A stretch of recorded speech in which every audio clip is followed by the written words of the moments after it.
Organ donation. I don't know how I'd feel about actually getting somebody else's whatever it might be, but I suppose if my life was on the line, Darren Madigan, that I would say thank you very much. Is that how you felt? Yes, Kelly, very, very grateful indeed to both my donor and my donor family. This whole idea of something different inside of you, it doesn't work that way. At the end of the day, it's part of you. Once all the wounds have healed up and you've recovered from the operation, you have other things to worry about, like recovery, rehab, all that sort of thing. I've never felt that there's something else inside of me. It's just another part of your body. Darren, many of you may know Darren's voice and his name. He's on Coast FM. Yes, 91.7 Coast FM on the Gold Coast. I do the sports program there in the Coast FM grandstand. And you gave him a great plug. They'll love that too. It's a pleasure. So how long ago did you know that you had problems and you would need another heart? Well, it all came out of the blue, actually, and this is quite a common case for people with heart disease. You don't go walking into a hospital asking for an angiogram to get checked out, and often that's the only way that they can check for bad coronary artery disease, and that was my situation. I had coronary artery disease. I didn't know it. Looking back on it, and hindsight is always 20/20. I can look back on things that happened in the year leading up to when I had my first heart attack. So what were those things? What signs would you know now that you didn't know then? Well, I was working incredibly hard at the time. I was travelling all over the country in a different line of work, and I was just immensely tired all the time. That was the big thing for me, and short of breath and all that sort of stuff. And I just, it's just one of those things. It becomes part of your life, and you don't think it's a symptom or a problem. And then, bang, it hit like a freight train. I had a massive heart attack in the middle of a business trip in Townsville. And what did that feel like? That was, it's different for different people. For me, it was classic, like someone had a blunt object and they were pushing it through the back of my chest to the front. And and a little birdie inside me, because I'd had a bit of back pain since I was a kid, and it was very similar to that. Yeah. But it's funny how you just know something is different about this. And I jumped on the phone to 000 and basically screamed down the line at them, because my mother had actually gone in earlier that morning with heart problems as well. It's quite a story. So a family affair. Yeah, so next thing you know, she's in there doing her thing, and then I'm wheeled into hospital. I arrested coming through the emergency room doors and was clinically dead for 20 minutes.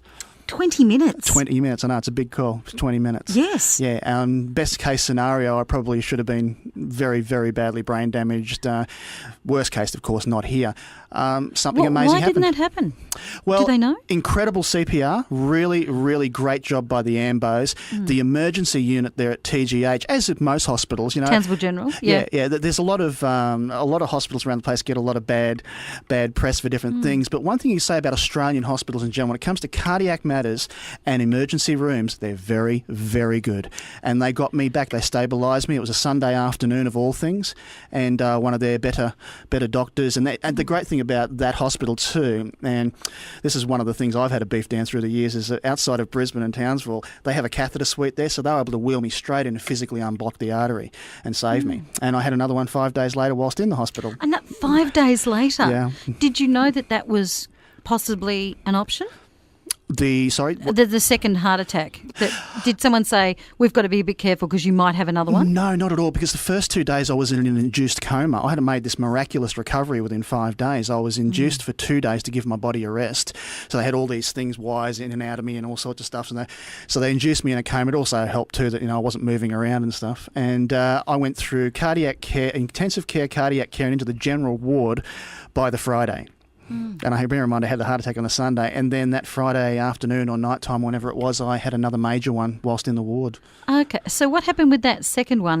They missed a blockage at the back of the heart. Oh, okay. Yeah, I mean, it can happen. Yeah. So when did you know that you would need another heart? By about apparently, I found out all these things later on that the doctors were talking about it pretty much from day one. But after about the 6-month mark after that first heart attack, I ended up having a minor heart attack down here in Brisbane. And basically, we started talking heart and double lungs at that stage. And eventually, my lung pressures, which were a big factor in the lung transplant, and that actually came down enough for me just to have a heart transplant. And I was placed on the heart transplant waiting list, and sometime during the following year, I had a heart transplant. How much do you know about the person, if anything, whose heart you now have? Very little.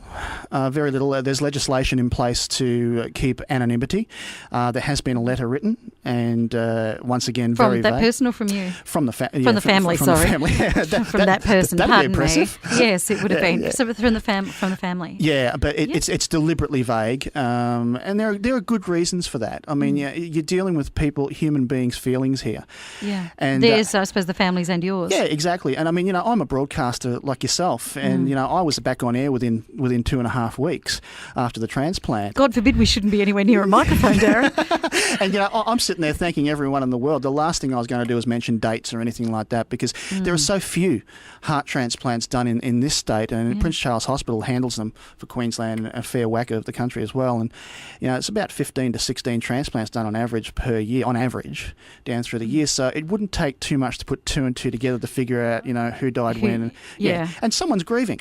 Someone's grieving for loss, and the last thing you need a clown like me on the radio jumping up and down screaming. Yeah, I've got a heart, yay for me, and exactly. and somebody's So you're dealing with away. people's deep feelings here. So you've got to be careful with that. What was that like when you found out that there was a heart and that it was available for you? It was amazing.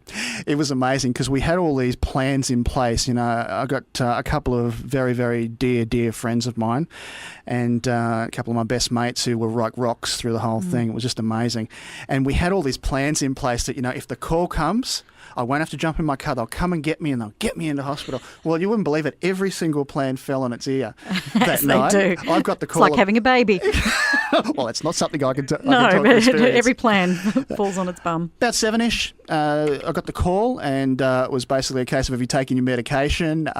Yes, and there was an expletive said on the other end of the line, and I said, okay, we can reverse that. Have you eaten? I said, dinner's in the microwave, ready to be a cookie. Don't eat it. We might have a heart for you. So I'm travelling down the gateway at a rather brisk speed to get to the endangering your life as you're going to get a heart. I didn't have long to go, Kelly. Right. But I walked in, and that it could have been a false alarm because that does happen. But luckily for me, that night it was the real deal, and not soon enough. What was the recovery like for you, Darren? It was pretty huge. I mean, I had a lot of complications, but What were they? I had a number of things during the operation itself. I won't go into the gory details because it is pretty gory. But suffice to say, my operation lasted quite a long time because they couldn't basically close me up for a while. I had a reaction during the operation. But there was also other things down the track, like I had some viral infection It was later like a on. cardigan that just wouldn't, the buttons wouldn't go back together or something. Since you want to push it, yeah. So basically, I didn't know that. It always fascinates me about the things that could go wrong that you have no idea of. But no more detail than that is necessary. Yep. Okay. So so you come out of recovery. Yeah. How long until you were, compass again? Well, once all the wounds healed up, and it took about 3 months for different things. I was about playing grade cricket in Brisbane at the 3-month mark. As soon as the wounds healed up, I was back in the pool. Just the confidence through the roof. I could breathe. Yeah. It was great. It was fantastic. Did you at any point ever think, I don't want to push this heart? That I don't. How long did it take until you were confident that this heart would do the job? Little things happen, like when I'm playing sport, things like diving on the ground and stuff like that. You're worried you're going to break your breastbone and things like that. So you realise it's held together with titanium wire. I did ask the hospital certain things like that. Do I need special protection and all that sort of stuff? And I was basically told no. You'll get confident as that first time you fall on the ground to catch a ball or something. The confidence will just ooze out of you after that when you realise that things aren't going to break in half and all that sort of stuff. All right. Well, Darren, if you can stay exactly where you are. Sure. Of course, many Queenslanders don't survive long enough to receive a transplant because there aren't enough donor organs to go around. Tina Coco is from Queenslanders Donate. Hi, Tina. Hi, Kelly. Is it hard to encourage people to donate organs? You hear Darren's story and you think that people would be willing to say, if the circumstances arise where my organs, I don't need them anymore, and somebody else can use them, why not? Is that how most people feel or not? I think people sometimes find it difficult to talk about their own demise and what they might do after that, or what they would like to have done after that. And I guess we need to dispel some of the myths around organ and tissue donation so people realise that making that decision is one of those normal end-of-life decisions that we should make, like having a will and whether we want to be buried or cremated and whether we would like to donate organs and tissues after our death. Now, Tina, I think one of the biggest fears that people have is that doctors will say, I won't work too hard on this person, just in case I can get all their organs and we can use them as a bit of a farm out to other people. Yeah. Is that probably the biggest fear that people have? Well, I don't know that that's the biggest fear. I wouldn't like to think that that was the biggest fear, because I can tell you that that's actually certainly not the case, because organ and tissue donation is something that's never even considered until after death. I mean, the prime motive for any person looking after anyone is making sure that person survives, and it's only if they didn't survive that option then becomes available for the family. Can anyone who dies, can their organs be donated, or are there specific circumstances that have to be in place? Well, there are specific circumstances, and people obviously don't actually understand that really less than 1% of the population will ever be in a position to donate organs such as the heart, lungs, liver and kidneys. And that's because to be able to donate organs such as those organs that require a blood supply to work in another recipient, it means you have to have died in an intensive care unit on mechanical ventilation of some kind of irreversible brain trauma. So that's a very small percentage of the population who will actually die like that. But saying that, many other people are able to donate tissues which don't require a blood supply to work when they're transplanted. And that's eye tissue, heart valve tissue, bone tissue and skin. So consequently, many more people will be in a position to donate tissues as opposed to organs. But we can't choose how we're going to die. We don't know whether we're going to die under traumatic circumstances in an intensive care unit or if we're going to die peacefully at home in our bed.